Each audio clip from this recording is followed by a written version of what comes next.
This is just a quick video I wanted to hammer out from my buddy, SmalltownFarmer88. He was talking about some problems he was having with air and things of that sort. Dealing with some issues, flat tires and hitch pins and all this good stuff. Anyway, this is what I'm making do with for the time being. Dad had bought this little toy thing at Walmart. And since I don't have a real compressor here at Shiner yet, that's on my next, maybe that's what I'll get myself for Christmas. Got the little coil hose. I added this coupler here. And you plug it in, which is hard to do single-handed, but you plug it in like that. Turn the compressor on. Open this valve on this little portable air tank. It's backflowing because there was a little more pressure in here. That allows that pancake compressor to fill. It fills this tank at the same time. When it's full, you close this valve on the, which is this little shut-off valve that comes on this little portable tank. Uncouple this little doohickey back together, and I put this on here. Now, originally this hose screwed straight in to this fitting, like that. I added this coupler, which is kind of getting corroded and grody and needs some lubrication here, so I don't think I can recouple it, but it usually fights me because it's gotten rusty. There it goes.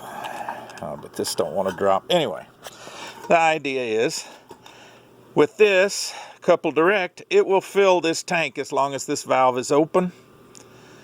Close this valve to shut the air off to this fitting, then uncouple. Then you put this on, and here's your regular fill for your hose. So I like that. And he was talking about pins causing him a pain in the backside, and I know that well too. Well, I had all these old pins laying around. You can see this one's a little worse for wear.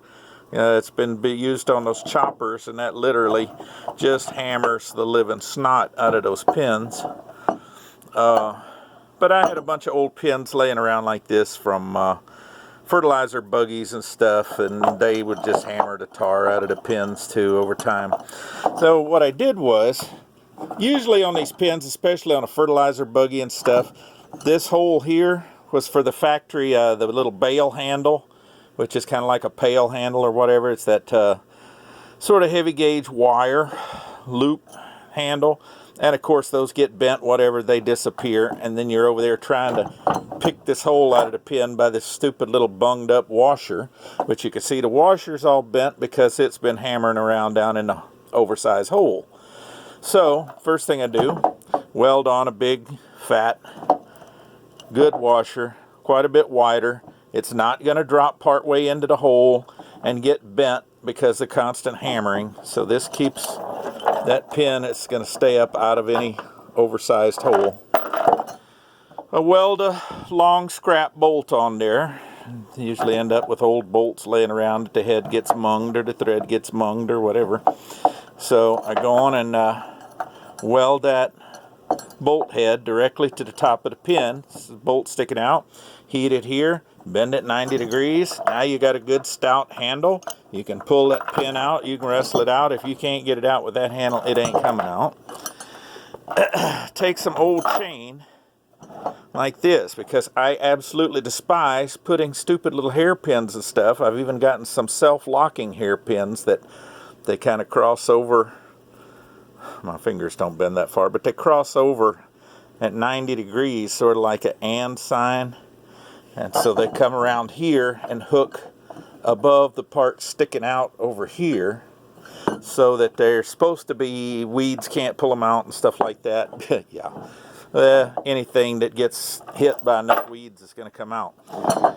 Welding this little piece of chain on there. This is just some scrap chain that was laying around the shop. When you hitch this up and you got your clevis here like this chain can go all the way around your clevis like this, right back up to here. And this one, this quick link is a little stiff. It's gotten a little rust because this is just an old pin I had laying around. But a little lube, take that right, loosen it right up where it's finger loose again. And just loop this chain around, hook it back to itself. Sometimes I use a carabiner. I started getting those cheap carabiners at TSC. And hook this chain back to itself like this. This pin cannot physically come out when it's chained around your clevis hitch here. Your trailer hitch, implement hitch. It simply cannot jump out because the chain is gonna hold it. So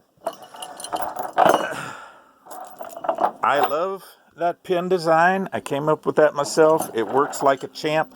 I've never lost a pin since, and it even hangs up nice. So anyway, I'm going to show you one other thing right quick that I had on that he had mentioned, and a quick easy solution for that. So I'm going to pause for a second until I get over to the tractor. Okay, so I'm over here at my tractor and disc. Been disking up this little hay patch. I'm trying to plant some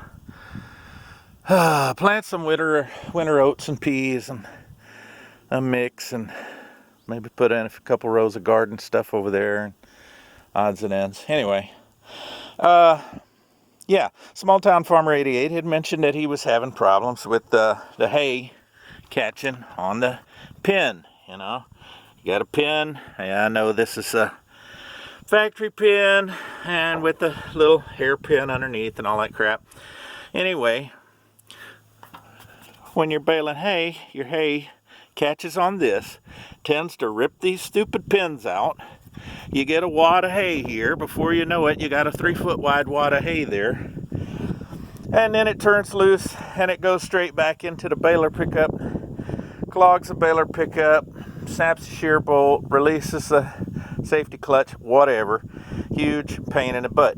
So, this spare baler belt, it's an old piece of baler belts that I pulled out of the baler. Lopped the corners off at 45. It's flat across here.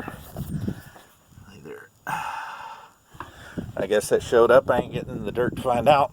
But, yep, lopped it off. 2 just whatever bolts I had on the shelf. A couple fender washers. These are the hammer strap bolts. If the tractor was equipped with a hammer strap, which would, this plate comes up, comes back, and allows you to hook to a ball type implement or a ring type or whatever. When you're baling hay with this, the hay pushes this back.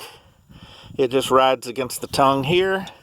It covers the pin, and the hay just slides right on through. I'm going to turn this around again, and you can kind of see how the hay would just ride right on through there with no problems.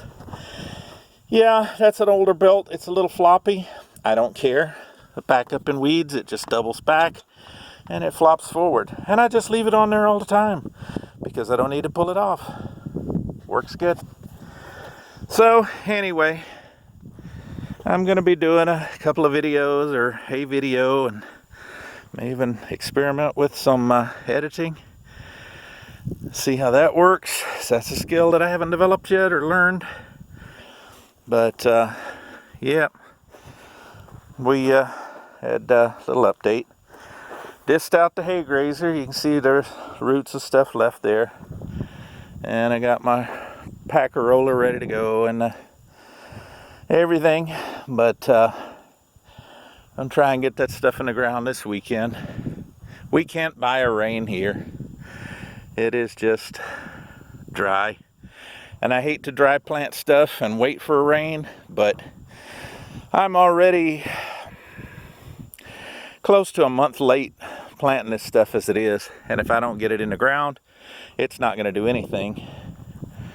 I need it to be there, ready to go, get some rain, and take off with as quick as possible. Hopefully it doesn't rain and start turning, 35, 40 degrees and stay there the rest of the winter. The cows are all happy, but yeah, anyway, we just can't buy a rain. Even those hurricanes and stuff got a night, maybe 24 to 36 hours of mist. And that was it. And this is an old Ford 204 disc, by the way. It was breaking apart. The mainframe broke there. I tried fish plating and stuff in the back. Easiest way, add 8-inch channel iron. On standoffs here, it's got some big washers in there for standoffs to keep the dirt from settling in there and corroding the heck out of everything. It can wash on through. And of course this back plate or frame member was the same way. And you can see I had welded and it cracked over, welded again, cracked further over. We played that game a long time. This one had finally cracked. This one cracked so close that I couldn't really get a good weld. So finally, of course, we got this disc new in '68, I think, and used it for row cropping. I couldn't even begin to guess how many acres this thing's been over. So I got an 8-inch channel here, or 6-inch channel, I don't remember which. Can't tell by looking either. And just did the same thing. It's got some washers in there for standoffs so that there's a little gap. You can see daylight through there.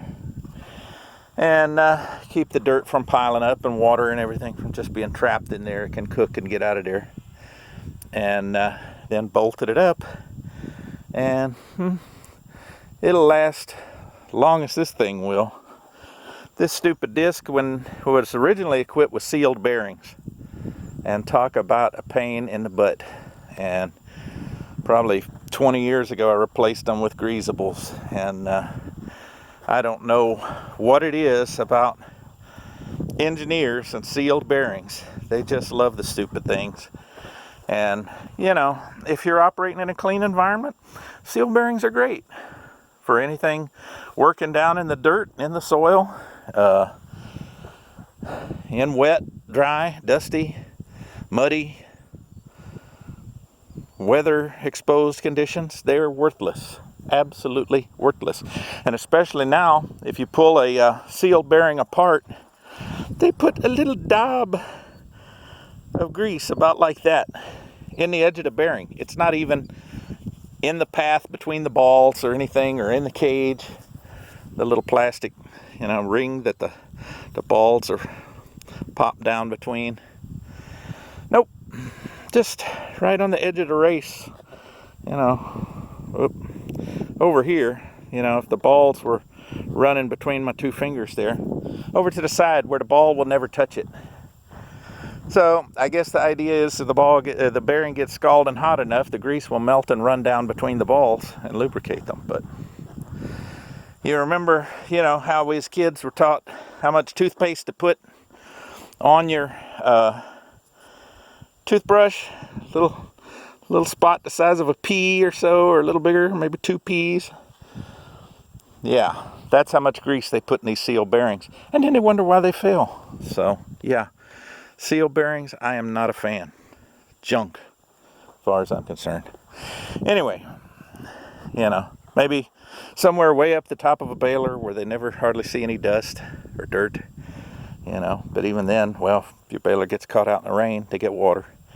Water seeps in around the seal, then you got problems. Anyway, okay, just thought I'd give you, you know, shout out there to SmalltownFarmer88, and a few little tips and tricks that might help him out. As you know, that we farmers got to stick together. Later.